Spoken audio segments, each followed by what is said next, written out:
how do you use social apps and scale up engagement? I mean, this is a constant question that you have.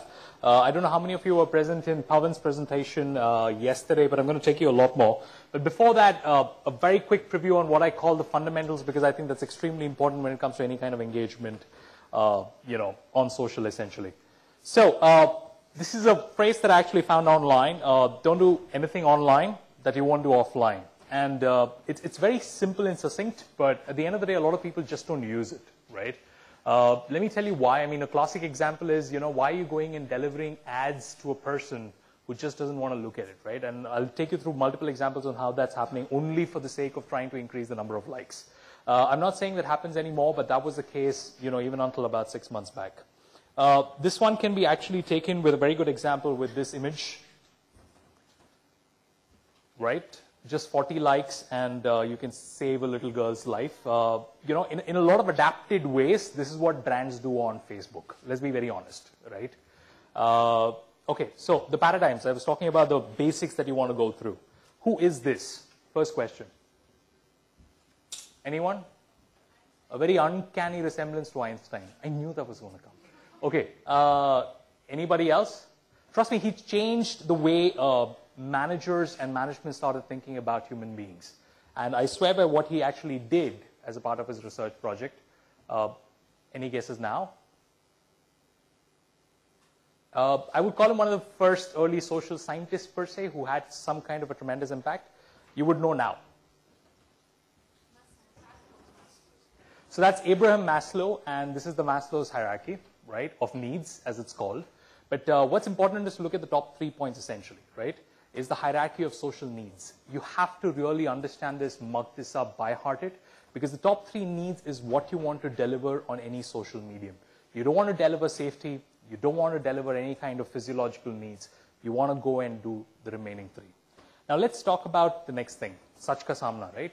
But no, the moment of truth, as PNG would once say, I think Google came out and termed or coined the term zero moment of truth. The first moment of truth being when you actually buy the product. The second moment of truth being when you try the product. The third moment of truth being when you retry the product or rebuy the product. Zero moment of truth is extremely important. You know why? Can anyone tell me why? Anyone? Brands increasingly are finding that people are experiencing brands before experiencing them. Right? Just let that sink in. People and users and consumers are now experiencing brands before actually experiencing them. This has never ever happened in the history of mankind, right? Which is why it's extremely important for you to be present in digital, social, because what their friends think about the product is what gets them to feel about the product itself. A typical classroom scenario, right? I think this is something that Viral had discussed about previously, but it's in my slide deck, so I'd rather talk about it. But it's also a very, very important paradigm to understand. How many of you, in your class, right, when a teacher asked the question, how many of you actually raised a hand and answered it, on an average? One, no? Oh, everybody in this room? Are you serious? On an average, about, a much smaller percentage, right? And then there would be this rollover audience. There would be this one kid in the class who would always raise their hand. Have you found that? The most annoying one, especially if she or he is sitting next to you. Now, the other ones are obviously on rotation. So I had this because you have to imagine this from the 1-9-90 perspective. 1% are extremely passionate about interacting with any kind of content that you throw out there. 9% are people who actually interact on and off. And the balanced 90% are absolute lurkers. But what's happened is, this is something that Facebook increasingly understands, and I'll take you through, the remainder of the talk on how Facebook is now leveraging this 90% and how making that entire 90% more viral in terms of their actions. So just to go back here, 1% of heavy contributors would be those people who actually go to your Facebook page, might actually, post something on your Facebook page. The balance 9% kind of have this interaction through comments and likes, and the balance 90% probably just get your feeds. I'm saying probably because the number is actually quite small. If you have 1 million fans, I think you're lucky if you get about 160,000 in terms of reach. Okay, so who knows this curve? It's a classic long tail. Of course, the long tail curve has always existed, but it was brought quite famously, okay, I sometimes forget names, by the editor of Wired magazine. Now, what's interesting about this curve is you'll start finding this in any kind of analysis that you do with your Facebook page. You will see that about 1% of your fan base is extremely active. They will like every post, they will comment on as many as possible, they'll come in and interact with you, they will bombard you with messages, but that's exactly it, right? They're the ones who constitute a large part of the interaction on the page, right? The balance one tapers off. Okay, so this is the classic long tail. The other one that you have to know, which I was quite shocked, a lot of practitioners don't know this, is the Dunbar's number. How many of you have a resemblance to 150 and Facebook? Can you tell me what is the comparison of 150 and Facebook?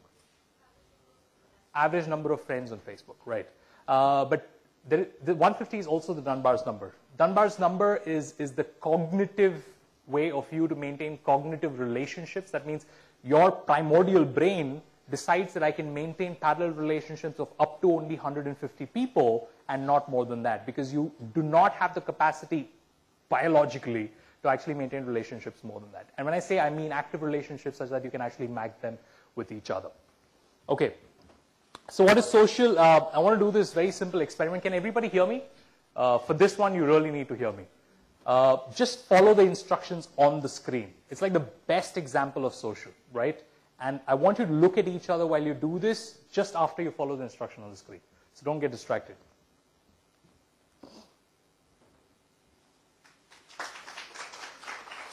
Go on, I mean a little louder, come on.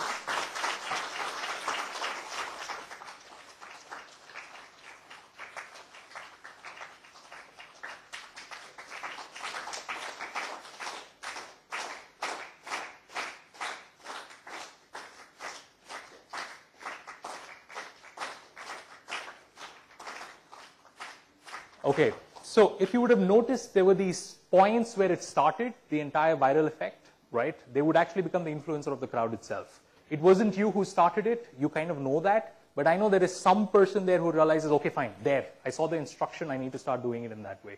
So they become the influencers of sorts, they're also the most passionate people on there. Now, when it comes to 4 pillars, I'm extremely, extremely particular about this. I think a lot of people discuss this in very different silos, but any campaign that you run anywhere, and I'm not saying this specific only to Facebook, anything which has a social connect. By the way, for me, social and digital have merged. If it is digital, it's social. If it's social, it's digital. I mean, okay, not the other way around, but if it's digital, it has got to be social. And here is why, right? Here are the 4 pillars. Let me take you through them very quickly. The first one is user-generated content. Any campaign that you have, you need to automatically have a user-generated, content part of the campaign.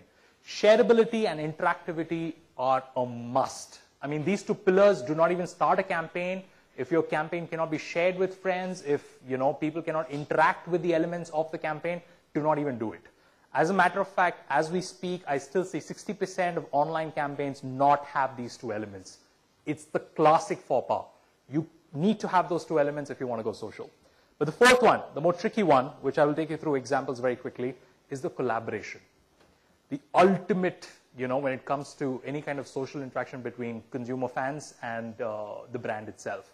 So, you know this case study now, right? Can anybody very quickly, very strongly tell me why did Colavaridi become viral? Anyone? Actually, interestingly, have the next session where Sony Music is coming in telling us why Colavaridi. I'd love to attend that. I have to catch a flight. Do send me the video. But anyone else? Yeah. It was understandable by anyone. I think there was enough video and music which was understandable. It wasn't really different. It was said that it was sung in a more natural way, and it was actually not meant to be put on YouTube, and it was not actually meant to be on going viral. But isn't that the story that you heard after you actually saw the video? It was an accident. I think people could connect to it. You connect to so many things, no? I connected to Ravan, I mean, honestly, the music at least. Lyrics were so simple that anything made sense. You want to know the actual reason?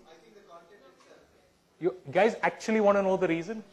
I mean, this is besides, I'm pretty close to Dhanush and family, but do you actually want to know the reason? You're all right and you're all wrong. There are no reasons for something going viral. That's the answer. It's really quite simple. You cannot determine why something went viral, no matter how much millions of dollars and thousands of dollars you want to invest. I'm sorry, if there is a thesis at the end of it, you can just thrash it to one side and give it a C. There is no reason for something going viral. Please get this.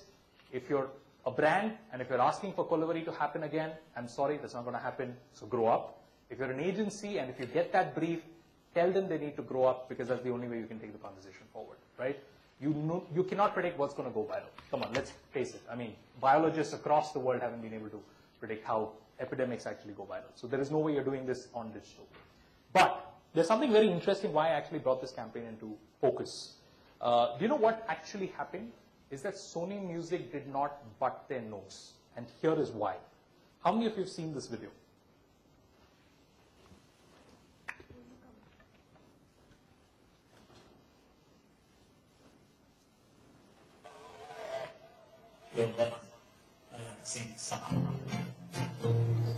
Your quality is bad because it is bad.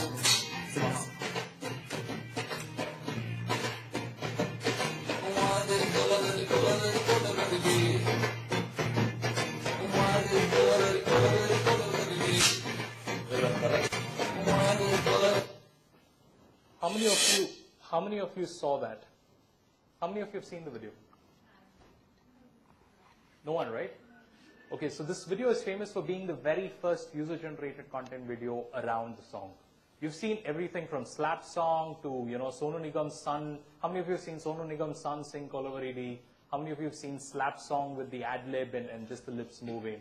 So there you go. You've seen all of that. How many of you have seen that really horrible girl's voice but gets popular because she's got about 4 million hits and so on and so forth? I think it's called Giga Music or Giga Did Music or something like that. So you've seen all that, but you haven't seen this. But this was the very first user-generated video. And when a decision had to be taken, Sony said, let it be. And I think that's definitely interesting and definitely applause-worthy because otherwise they could have literally shut it down. They could have said, the music is ours. I don't want to see a bunch of 3 jokers who I can't see the eyes of, shot in some dungy hostel where Deepika Padukone is the white girl with a black heart. And then, just go through the video. It's really interesting because, they literally darken the frame. It's shot in one shot from a camcorder or probably what I suspect is a little bit of a superior mobile phone camera. That's it. Nothing else. Right? Okay. So, now that we've talked about user-generated content, I'd like to now drag you to the other end of the spectrum, which is collaborating with the brand itself. And if you think that it does not exist, I'm sorry, we've been doing a lot of campaigns around the same. Let me show you this.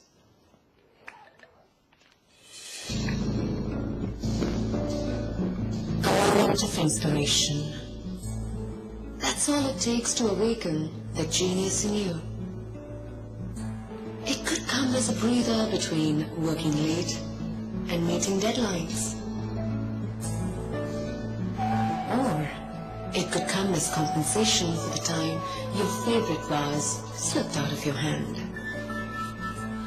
It could be hidden in everyday sight, just waiting to be seen in a new light. Or it could reveal itself while you're carrying out the most mundane of daily errands. Sometimes it could even be divine intervention during your morning prayers. Inspirations are all around, waiting to be given shape and form. We at Tanishq invite you to share your ideas on design and jewelry and join hands with us in co-creating Mia's next collection.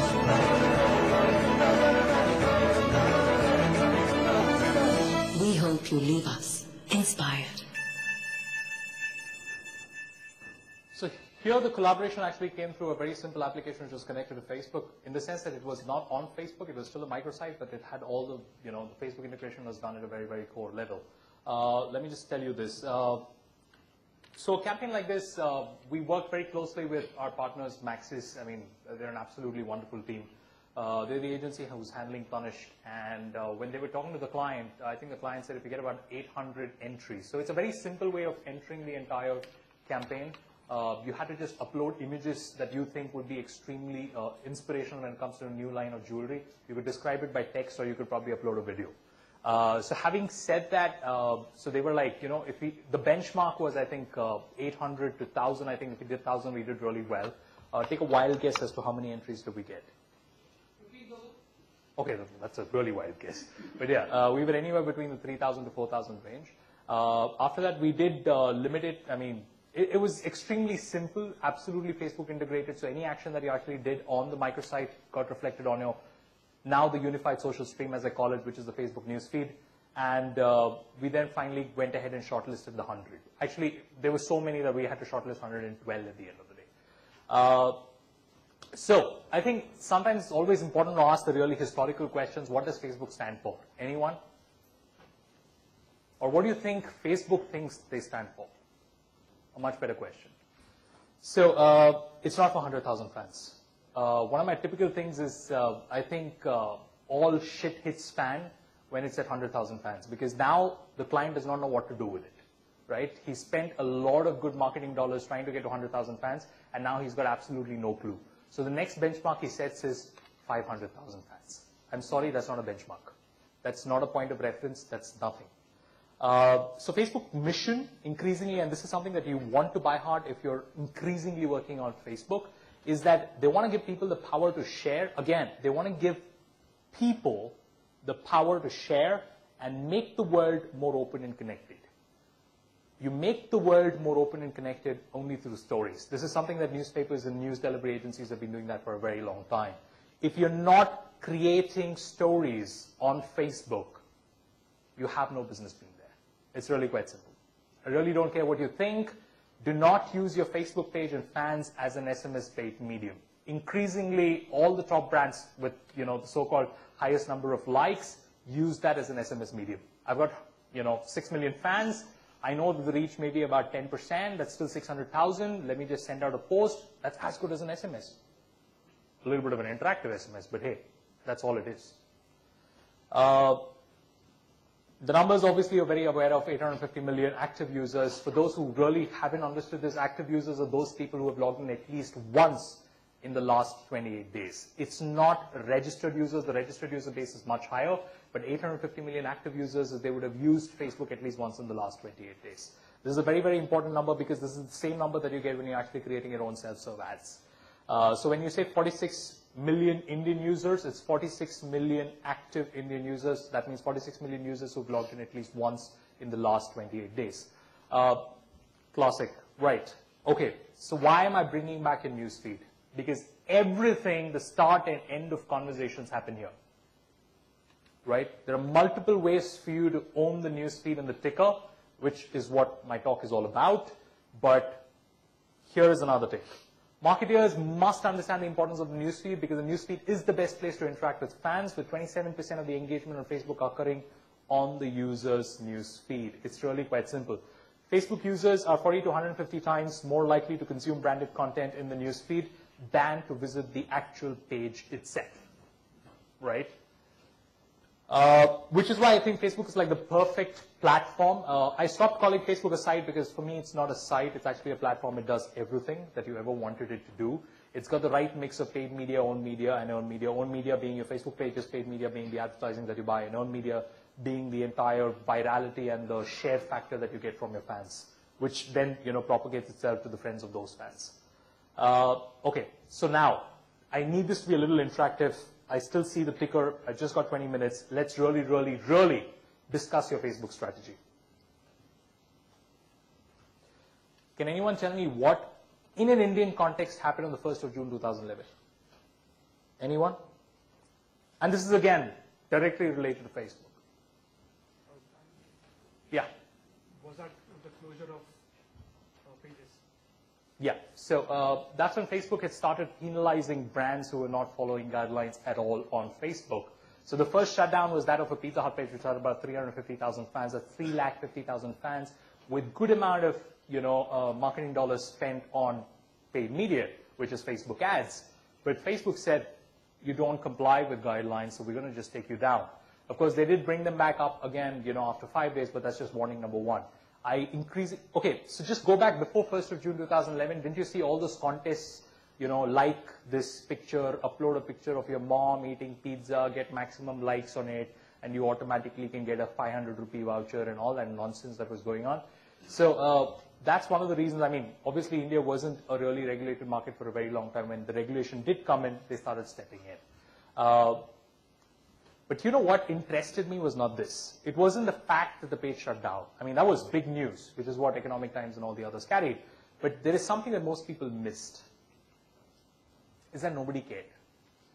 You had 350,000 fans, and not one of them for that 5-day period tweeted or Facebooked saying, "Where is my Pizza Hut page?" Can this dawn upon you for a while? Are you telling me not a single person out of 350,000 actually missed their Pizza Hut page? Not a single one. Why do you think that is?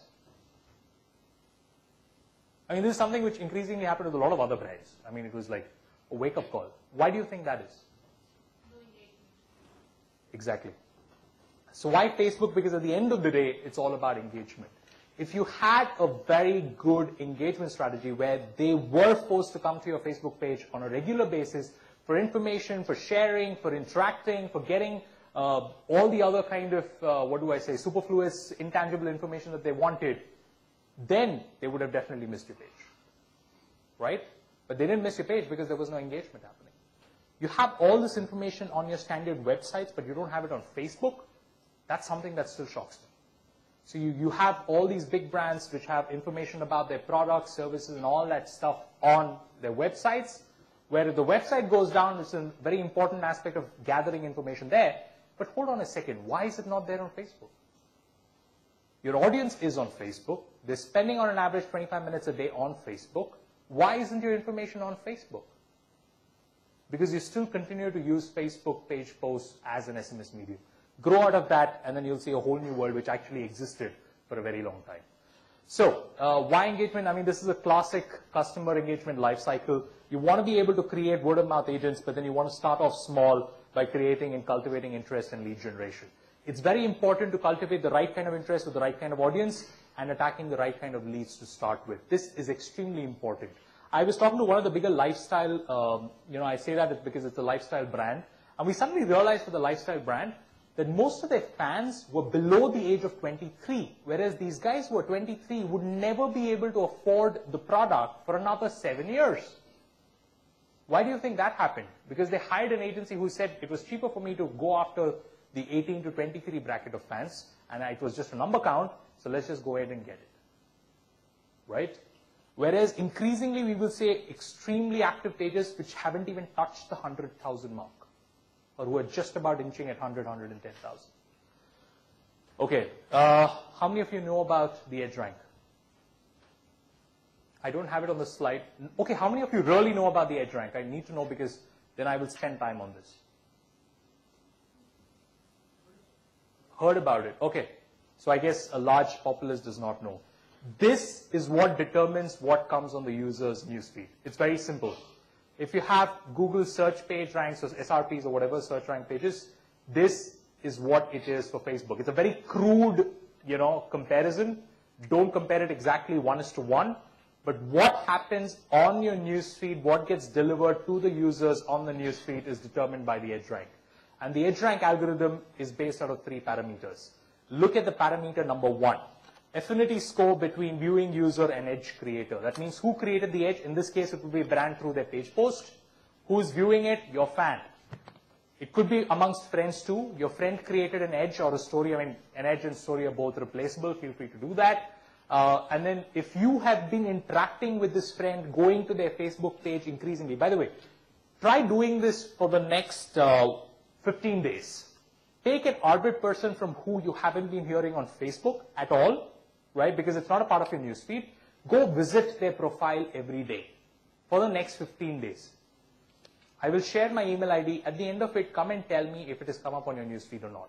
A person that wasn't appearing on your newsfeed will now start appearing on your newsfeed because the affinity score is improved. Come back to the very first quotation that I shared, which is, don't do anything offline that you won't do online, right? Don't do anything online that you won't do offline. So this is exactly offline behavior. How many of you know at least 200 people that you've come across in life? Everybody, right? At least 200. How many of you are actually in touch with all 200? Okay, let's bargain. 40? 40? Are you serious? There are 40 people that you're speaking to at least once every month, barring the girls. Oh? They're extremely social. I need to double the number for women. 80? Right? No. Why? Because the affinity towards a set group within this 200 people that you know, actually it doesn't have to be 200, it could be 400, 500, it could be the entire Facebook list of friends that you've actually got. But you are only getting news feed from just 10% of them. Why? Because your affinity with them is extremely high.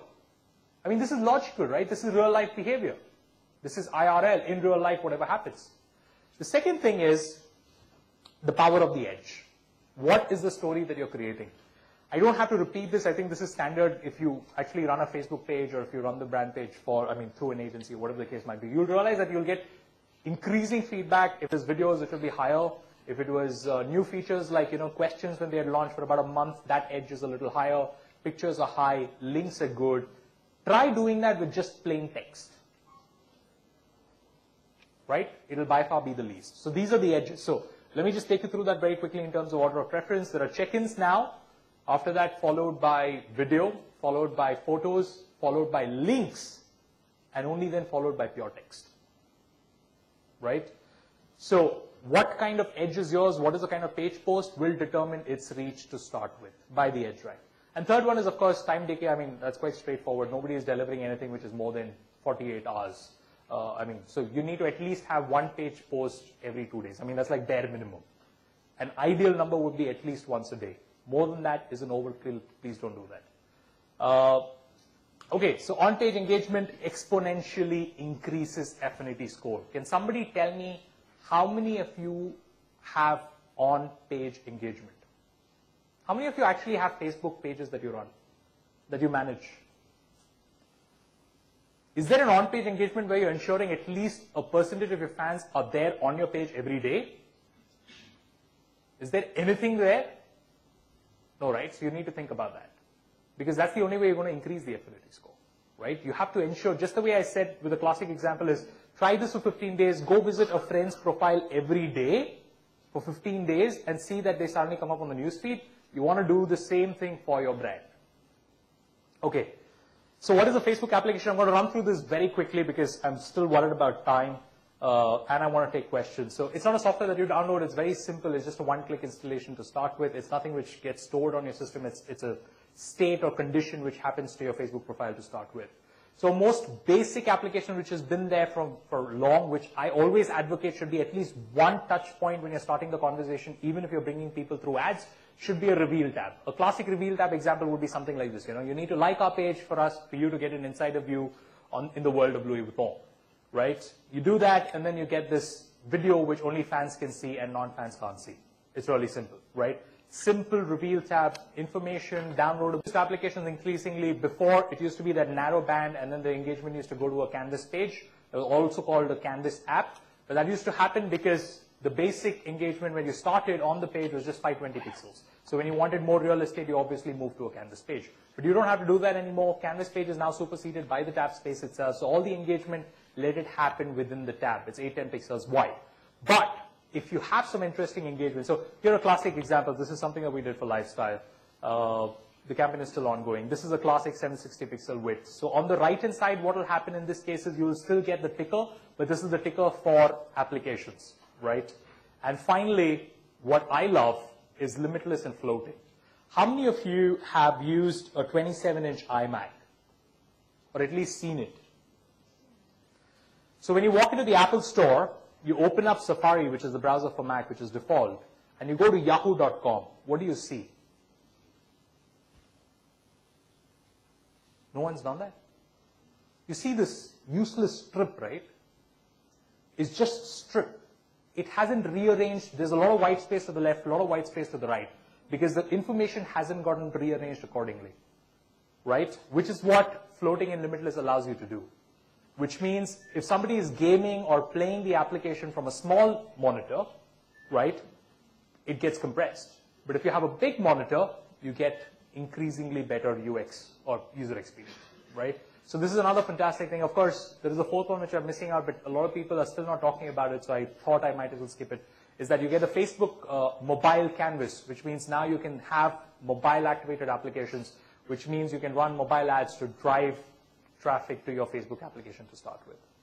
Okay, why am I saying application? Because I think by now, most of us know that if you're running a contest, running any kind of, contest-related engagement, it has to be done through a Facebook app. It cannot be done through standard Facebook features. It's against guidelines. Even now, nothing has changed. Right. The other thing, this one's quick. This wasn't in the scope when I was discussing because this can actually be big. I take an entire day session only on integrating Facebook to your current website. But here is a very simple thought process. How many of you have or run websites which requires a registration for specific content access? Right? So you make the poor soul who comes to your website go through a form and then validate him. So he has to go back to the email, check his spam because most of the time your validation email would have gone to spam. He has to check his spam, then click on that link so that you validate his account. Please stop doing that. Facebook login is there. I mean, seriously, Facebook has already validated this entire thing for you.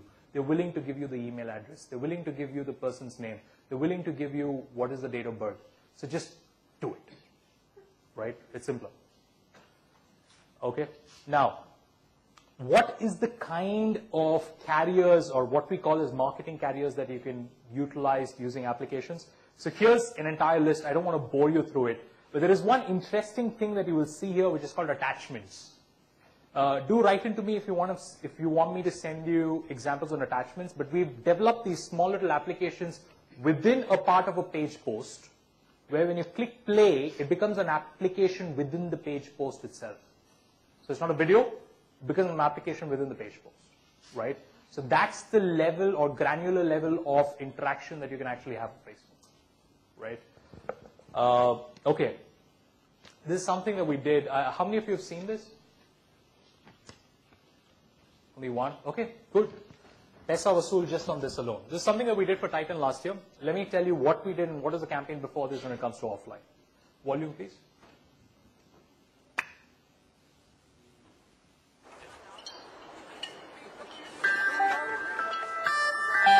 If I go mad, because I can't stop thinking about you. If I go mad, I must think mad about you. I can't stop thinking about you.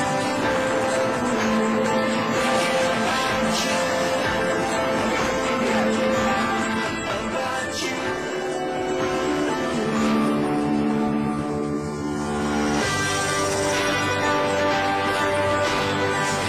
From Titan runs on light.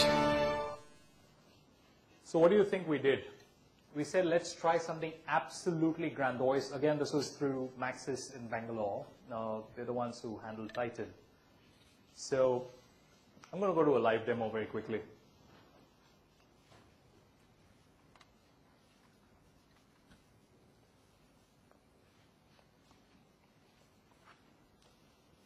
So here it is. This is, you like the page. You say power up HTSC.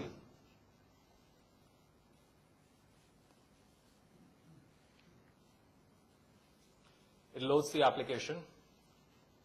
Just the way you power up the watch with light, you know what's so cool about this app? It gets powered up by light only. So there, you see the battery on the right? It's empty, there's nothing there. What I'm going to do is, I'm just going to take this phone.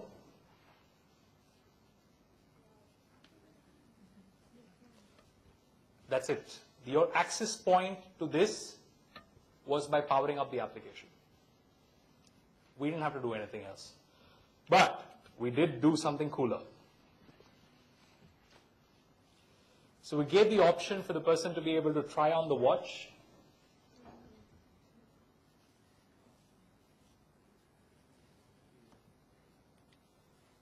Take a picture, publish it on the wall, and share it with your friends. Simple, elegant engagement. And you know what's the best part? Can somebody tell me what's the best part? We didn't give away goodies. It wasn't a contest.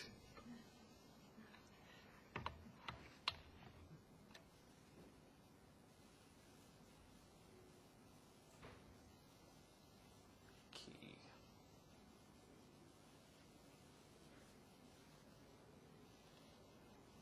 right, so continuing with my presentation. So this is something which is very common to Facebook, right?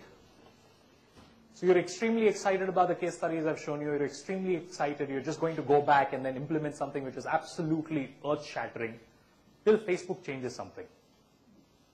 But here's the deal. Change is the only constant. So Facebook, in September 2011, introduced, obviously at the FA Developer Conference, something known as the Custom Open Graph, or the new, what we also in short call the Open Graph 2, or the OG2. This is to try and get out the lurkers and see the action of lurkers going in. So like I said, if somebody is reading an article on your webpage, not the entire set of people are going to go ahead and click like. Not the entire set of people are actually going to go ahead and comment on it, right? So that means you still have 90% lurkers. What do you do with them? They're reading your article, but they're not interacting in any fashion whatsoever. So, how many of you have used the Washington Post social reader? So there you go. You know how extremely viral it is, right? You don't have to do anything. You don't have to click on like. You don't have to comment. You don't have to do anything. You just have to do standard web behavior, which is consume content. And that gets shared on your wall. So what is a classic share? It either gets shared as a full story on your wall. This is extremely powerful on the newsfeed. Or it gets shared as an aggregated content. Now, what I want you to see is the one below. That's aggregated content. If you have, like Washington Post Social Reader, if tomorrow, in the next 6 months, there are 10 different applications giving you similar content, how do you determine this list? So for that, Facebook has another algorithm like EdgeRank called the GraphRank, which is obviously directly related to how many of your friends are actually using that application. It's as simple as that. So that's the only one which will actually come up here, right?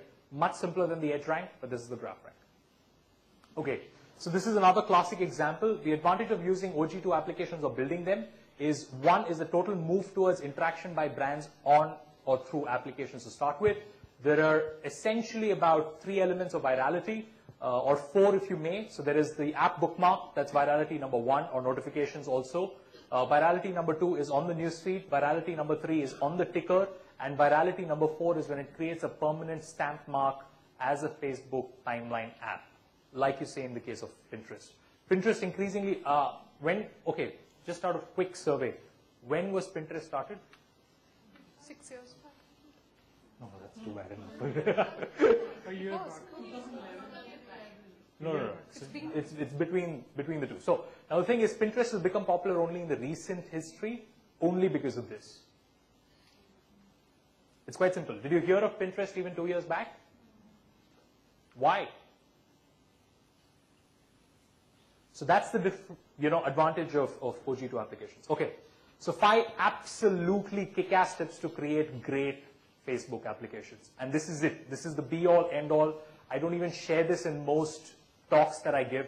This is only for internal circulation, so please don't quote me, and definitely do not quote my organization. I'm not supposed to be doing this at all.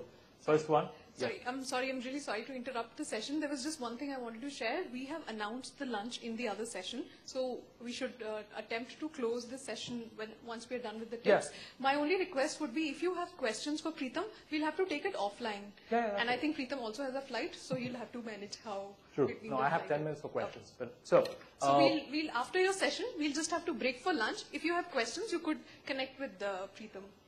Okay. Thanks. So here is point number 1. Keep it absolutely simple. You don't need to have a complicated app. If you're making the person think more than 2 seconds on his choice, you've lost him. It's really simple. 2 seconds is the golden rule. Keep it absolutely simple. Second, don't have more than 2 choices. I have seen applications where there are like 4 buttons, 6 buttons, 8 buttons, 8 call to actions, 9 call to actions. I'm sorry. 2 choice. How many of you know of the 3 choice rule? Your managers follow it. When a manager needs to get work done from you, he cannot give you 1 choice, right? You'll say you're autocratic. He can't give you 2 choices because you say it's too less. So he gives you 3 choices and makes 1 choice defunct. So the next time he gets you to do work, just put the 3 choice rule and figure out that everything falls into place there. Right? In the case of Facebook, limited to 2 choices. Really simple. Okay, this is extremely important. Most people forget this. Optimize your Facebook application for fast load times.